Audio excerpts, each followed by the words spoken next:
Fala, futuros Megis, sejam bem-vindos ao canal do Recanto do Shogi. Eu sou o Danilo, hoje estreando um novo quadro chamado Na Mira do Pro, onde estaremos trazendo posições de partidas de profissionais para analisarmos mais a fundo junto com vocês. Mas antes, já deixa aquele seu curtir que ajuda muito a divulgar nosso canal e dar continuidade ao nosso trabalho. E se você ainda não é inscrito no canal, já se inscreva, ativa o sininho e todas as notificações. Dessa maneira você não perde nenhum de nossos conteúdos e o YouTube sempre te avisará de todos os vídeos que estão por vir. Mas agora, sem mais delongas, bora pro vídeo.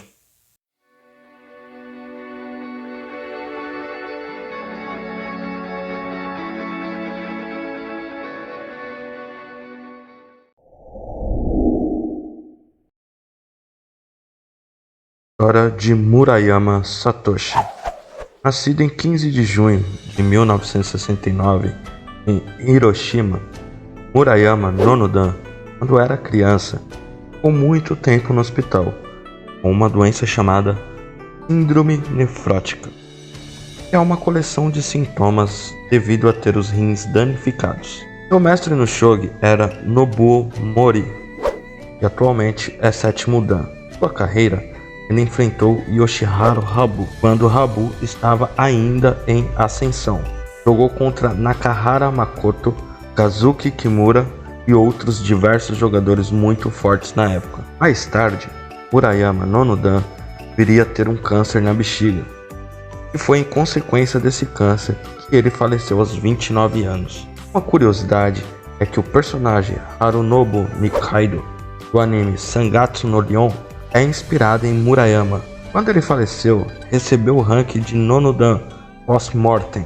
Ganhou um filme em homenagem intitulado em inglês I Move for Tomorrow, que teve bastante sucesso entre os fãs de shogi. Ele faleceu em 8 de agosto de 1988. Nosso quadro se trata de analisar posições chaves de partidas jogadas pelos profissionais. Vamos ver quais linhas podemos seguir a partir de determinada posição. Então, para começar nosso quadro, vamos ver nossa primeira partida. Lembrando que não estaremos seguindo o Kifu. Será mostrada as posições e a partir dela iremos ver as linhas que podemos seguir. De Sente temos Yoshiharu Habu. De Gote, Satoshi Murayama. Nesta posição, podemos ver que a partida se trata de um Yokofutori. No momento, Habu tem um peão a mais, mas Murayama só precisa capturar o peão de 7-6 para igualar. Mas até aqui foi seguido o Joseki. Vamos ver qual linha podemos seguir a partir desta posição. Vamos às opções a seguir. De primeiro momento, pode seguir com torre tomando em 7-6, capturando o peão e igualando o material. Temos também a opção do drop de peão em 3-3, assim forçando a torre de Habu a sair. Outra opção seria a captura do bispo em 8-8, logo no começo da partida, algo não muito visto em linhas assim. Vamos ver como pode terminar estas linhas. Vamos seguir a linha do bispo captura em 8-8. Então seguimos bispo captura em 8-8, prata captura 8-8, torre captura em 7-6, prata em 7-7, torre para 7-4, torre tomando em 7-4, peão captura 7-4, e aqui temos o drop de bispo em 8-4, dando um cheque no rei Murayama, e consequentemente defende, levando seu prata para 6-2. Nesse caso, vimos que fica uma partida equilibrada, porém, considero um pouco de vantagem para o Gotê, devido às peças estarem um pouco mais desenvolvidas. Vamos ver uma variação que a engine considera a melhor.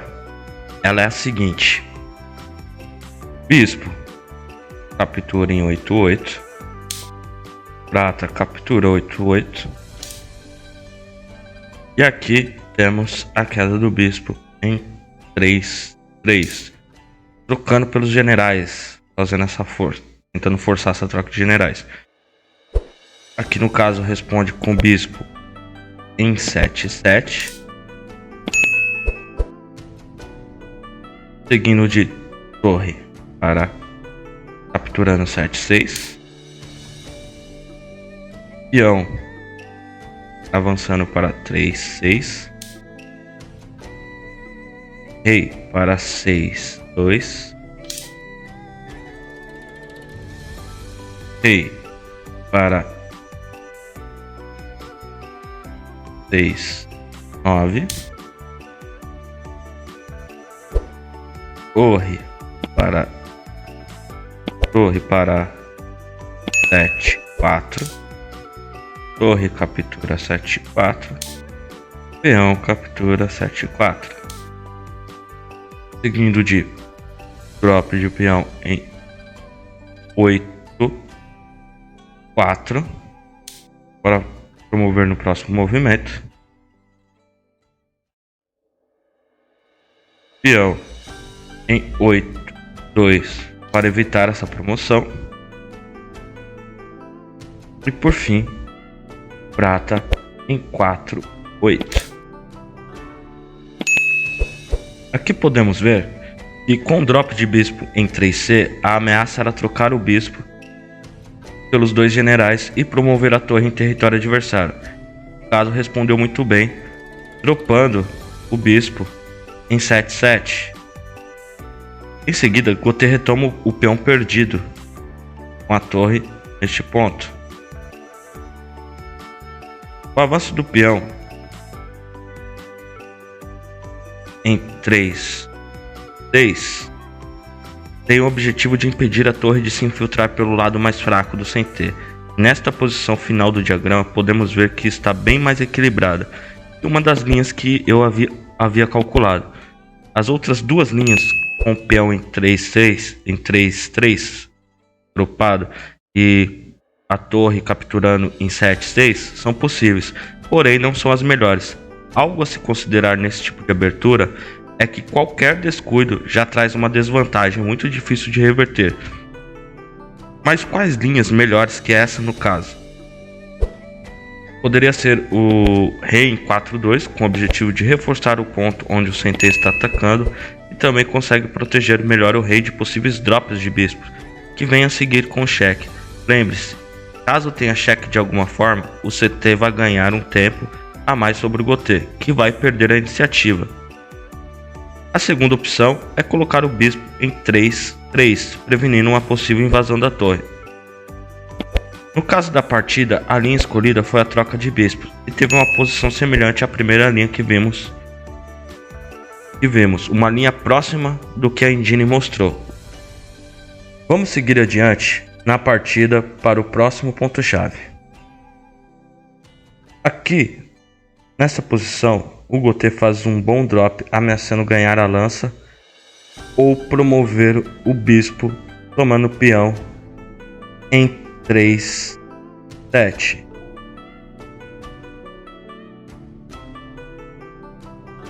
Quais as opções permitem o CT manter a partida equilibrada?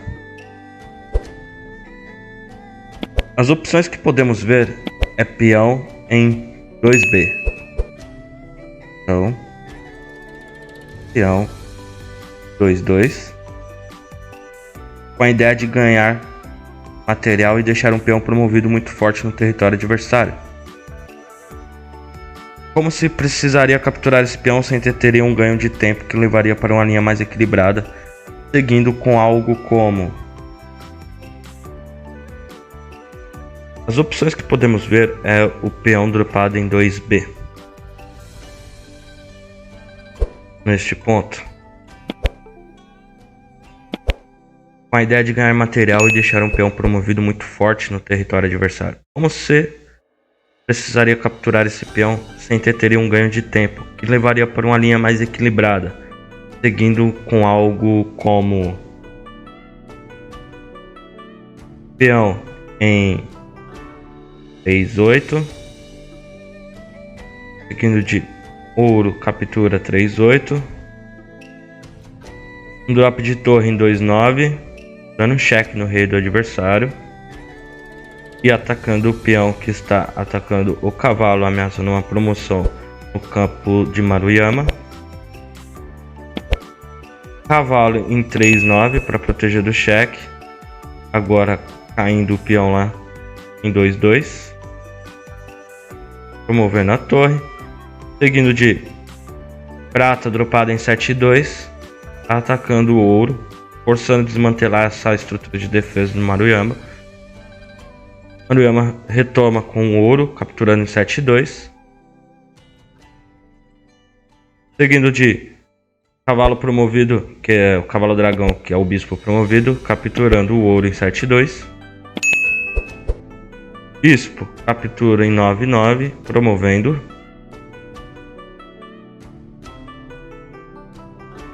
Seguindo de cavalo dragão tomando em 6-3. Rei para 4-2. Torre em 7-2, dando cheque no rei do adversário. O adversário dropa um peão em 6-2 para evitar esse cheque e ganhar um tempo para poder fugir. Torre captura em 6-2 e promove, dando cheque novamente no rei. O rei agora tem que fugir. Rei para 3-3. Ficamos assim. Nessa posição podemos ver que o Gotê está com um pouco de apuros. Está com o rei exposto, porém ainda tem uma boa chance de contra-jogo. Gotê conseguiu prevenir a promoção do peão colocado em 2B. Foi nessa posição aqui anteriormente, fazendo um ataque ao rei adversário, aplicando cheque com a torre e conseguiu uma peça promovida com a defesa. Esta é uma habilidade comum dos profissionais. Pensam em lances que são muito difíceis de ver. Porém, entre eles é algo considerado normal, uma habilidade básica.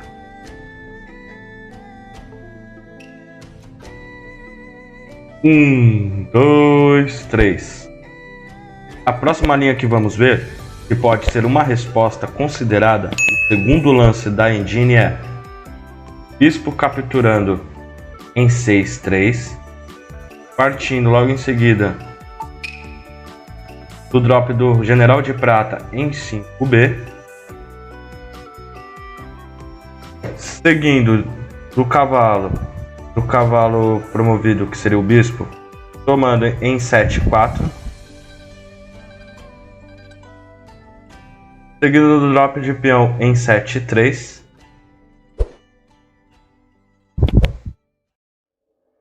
o recuo do bispo para 9-6, bispo tomando para 3-7, promovendo. Rei para 6-8.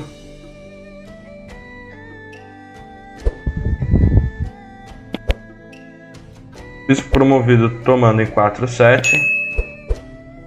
Dropando o cavalo em 6-4, tocando o prata. Torre em 6-9, dando cheque, sendo apoiado pelo bispo promovido. O rei tem que sair para 7-7. Cavalo em 7-4, tentando fechar as rotas de fuga e tocando o prata, já ameaçando. Possivelmente para tirar esse ouro daqui mais para frente. Peão 7-5, atacando o cavalo, forçando ele. Cavalo toma em 8-6. Cavalo toma em 5-2, promovendo, dando cheque no rei. Em seguida, ouro toma. Rabu dropa aqui pela engine, fazendo o movimento em 8-1, dando um cheque no rei. Para defender, a gente faz a cobertura aqui com o peão em 6-1. Torre volta, tocando aqui embaixo, tirando essa ameaça do cavalo e promovendo a torre em 8-6. E por fim, torre toma o ouro em 3-9. Essa foi a variação do segundo lance sugerido pela engine. Nesta variação, podemos ver que o Sentê ataca diretamente e Gotê revida os golpes. E com o lance de cavalo em 6D, 6-4 aqui, tocando o prata, uma forte ameaça ao defensor do rei, sabe, em 5-2, Gotê consegue responder bem e na sequência consegue defender o ataque ao mesmo tempo. Na partida ele foi jogado o lance prata em 7B, que seria isso aqui, né? Dropar esse cavalo, esse lance, mas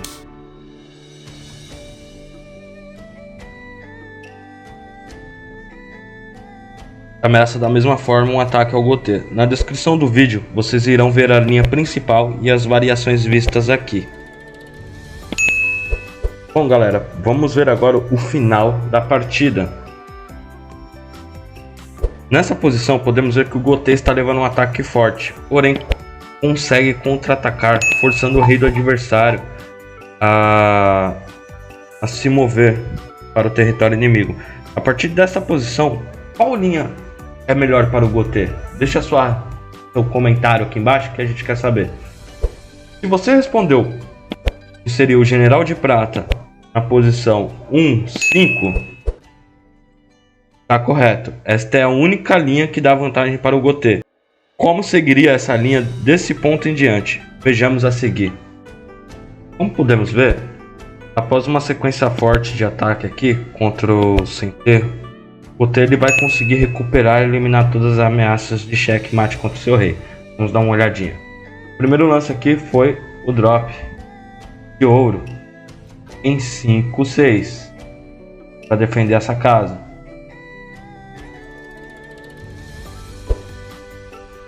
E Gotê toma em 5-3, movendo.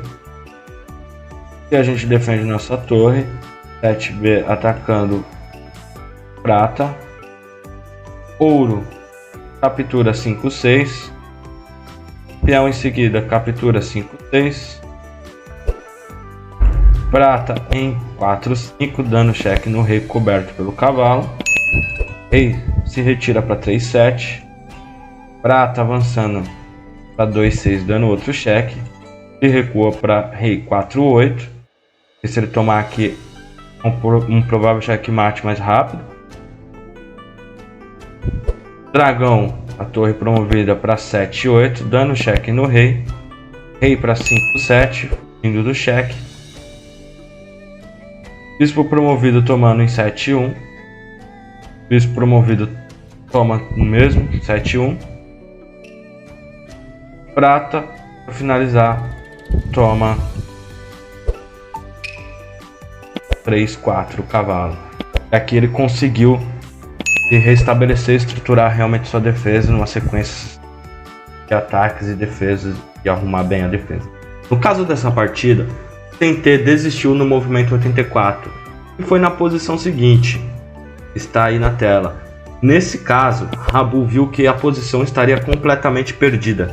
Embora não houvesse um tisume claro ainda, porém seu rei estaria quase sem saída. E é isso, pessoal. Esse foi Na Mira do Pro. Espero que vocês tenham gostado. Deixe aí nos comentários o que vocês acharam. Mandem sugestões de partidas de profissionais que vocês gostariam de ter aqui no nosso quadro, que nós vamos colocar na grade. Compartilhe esse vídeo com seus amigos. E mais uma vez, se você não se inscreveu ainda no canal, você está esperando o quê? Já se inscreve, ativa o sininho, não se esquece. Marca lá todas as notificações para você ser sempre avisado quando sair conteúdo novo no canal. Dessa forma você também nos ajuda a nos manter motivado e trazer sempre mais conteúdos para vocês. Espero que vocês tenham gostado e até a próxima, pessoal!